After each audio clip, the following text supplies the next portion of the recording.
Hello, welcome back to Armchair Armory, and it has just finished at Craven Cottage. Fulham 1, Arsenal 1. I have to say right off the bat, this is a massive opportunity missed, and those of you that have watched me so far for the past however long I've been doing this, I don't normally banter those sort of phrases around very often, and the reason I say that is because obviously earlier on in the weekend, for those of you who don't know, here in the UK, sorry, it's just a shot of Ange Postecoglou there talking. I think, yeah, it was him. Here in the UK, we've got a storm by the name of Storm Dara, and it's been pretty crazy for the last couple of weeks. For the last 2 days or so. One of my family members who lives in the west of England has had his electricity cut off by this, and it seems like it's pretty bad up north. And the Merseyside derby, the last Merseyside derby at Goodison Park, was called off. So basically, Liverpool started in the same position that they were in, last week, and then City drew 2-2 in their game. Which I forget who they were playing.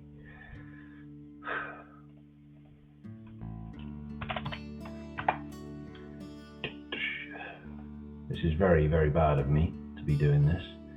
Crystal Palace. So they were playing Crystal Palace away, and they drew 2-2. So this was a massive opportunity. If we beat Fulham today, we go 4 points behind Liverpool. There's two ways to look at it. I think we started off with the starting 11 came out.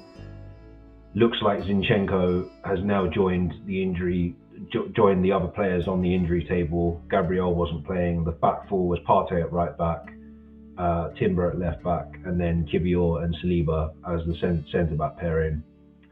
Other than that, the midfield and the attack were pretty good. We started with Jorginho, Rice, and Ødegaard in the midfield, and then Trossard, Saka and Havertz up front, which on paper, even though we had a makeshift back four, and to be fair, I think Partey did all right again at right back today. I don't think he had a bad game.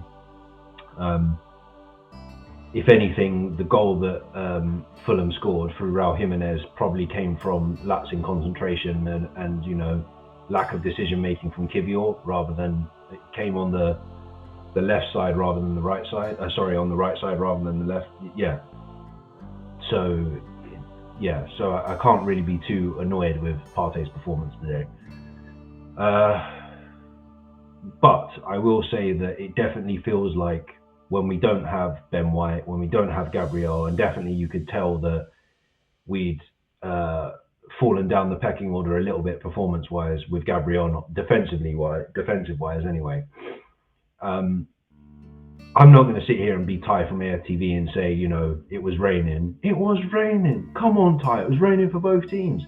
I'm not going to talk about that necessarily, but, it is a factor. I find that games are always a little bit all over the place when there's adverse weather conditions. I think for the most part, we were the better team. The goal that they scored, as I said, sort of came against the run of play. We were sort of, for the first 10 minutes, we were very much camped in their half, pinning them in. They got a break, which, as I say, defensive lapse in concentration from Kiwior let Raul Jimenez in, and nothing much Raya could really do about it. So we go in at half-time 1-0 down. Come out second half, it's pretty much the same again. We're reasonably dominant, doing quite well, having a few half chances here and there. And the goal we get comes from a set piece. That took an age to work out whether it was offside or not, which it wasn't. Anthony Robinson was playing on William Saliba, who basically had an open net. And at this point, it's getting to sort of like 80, 85 minutes, and you're thinking, this is probably going to be a draw. I mean, I was almost certain that we were going to get caught on the break again, because normally when you're pushing to try and get a win, you do get caught, especially in those sort of areas. We fought for a few minutes that we'd won the game when a ball came in from Martinelli on the left hand side. then headed in at the near post by Saka. We thought we'd won. Martinelli was offside. Now I've already seen that Paul Merson is going in on Sky at Martinelli, saying he should know where he is. He should know where he is. He should know that not to be in an offside position. Fair enough, but I don't know. From the naked eye, it didn't look offside to me. And depending on where and this is my problem with VAR in general. I was saying this to somebody a while ago now, that it's a subjective process, and I feel like depending on where you draw the lines is whether it's offside, and unfortunately they drew the lines where it was offside. To me, looking at that frame that they used, you could easily say, well, Wilson's knee is in the same line as Martinelli's foot. You could easily say that, depending on which angle you but from that angle they showed, they drew the lines and it was offside. So there is part of me that's like, we went to get the win, and technically we had the win. We scored a goal. Unfortunately, it was offside, and it finished a draw. Unfortunately, yeah, that's just football from time to time. We're now currently in second, 6 points behind Liverpool. I think a point in front of Chelsea. If Chelsea win against Spurs today, which is the game that's on behind me, which is why you saw Ange Postecoglou. If that happens, if Chelsea manage to do that, which, knowing Spurs, it could probably happen. I think Chelsea are the favourites of the two teams right now, despite the fact that Spurs went and absolutely destroyed City 4-0. They've been very indifferent since then. So, yeah, it's just one of those things. It is 2 points dropped, unfortunately. It is a massive opportunity missed, but you've just got to take it on the shoulder. I'm glad we didn't lose. We did have it in the net to win the game. It's just unfortunate that, VAR is one of those things that where it must take it gives with one hand and taketh away with the other. We saw two sides of both sides of VAR today.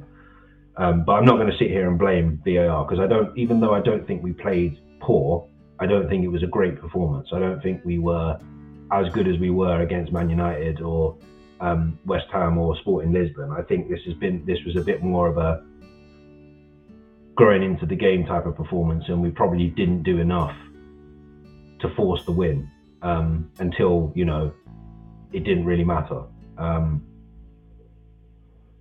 Well, I say that, but we did get as I say, we did get the ball in the net, and we did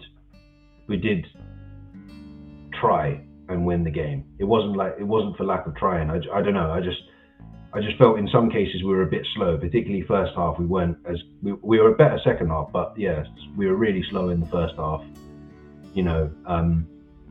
It was one of those games again where we had a lot of possession, we had a lot of the ball, we were spending a lot of time in Fulham's half of the pitch, but we weren't really doing much with it, which has been a very, as I've said this many times before, but it's like a common thread that goes through Arsenal for as long as I can remember. And I'm not talking about when we were winning things and stuff like that under Wenger. I'm talking about like towards the end of his tenure and through Emery and now Arteta. So I don't know. It's just an Arsenal thing.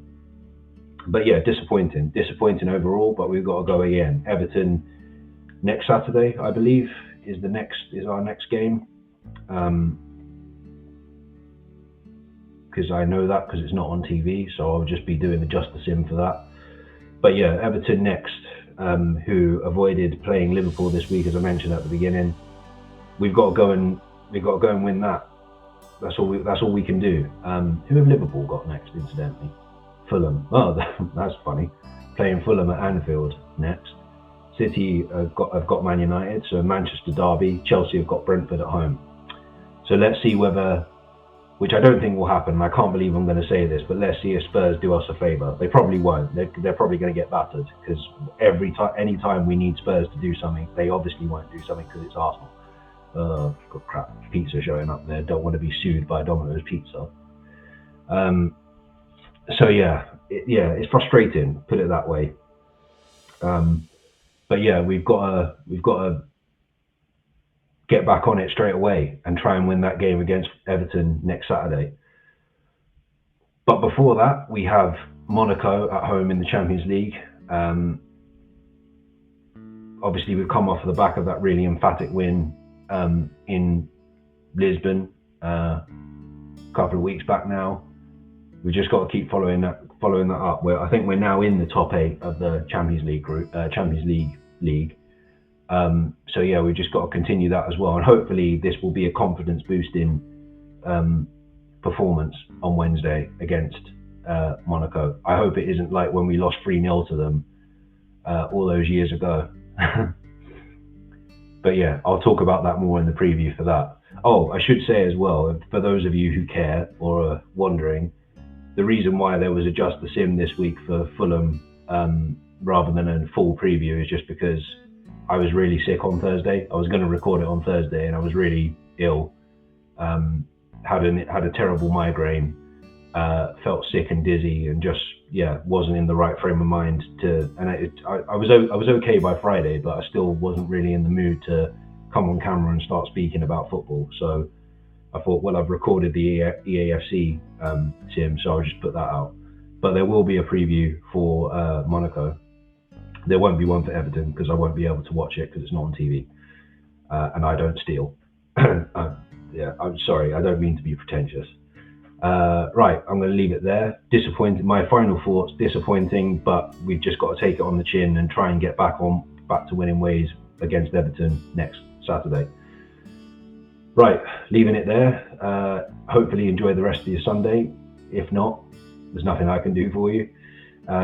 Like and subscribe, and always take care and stay safe.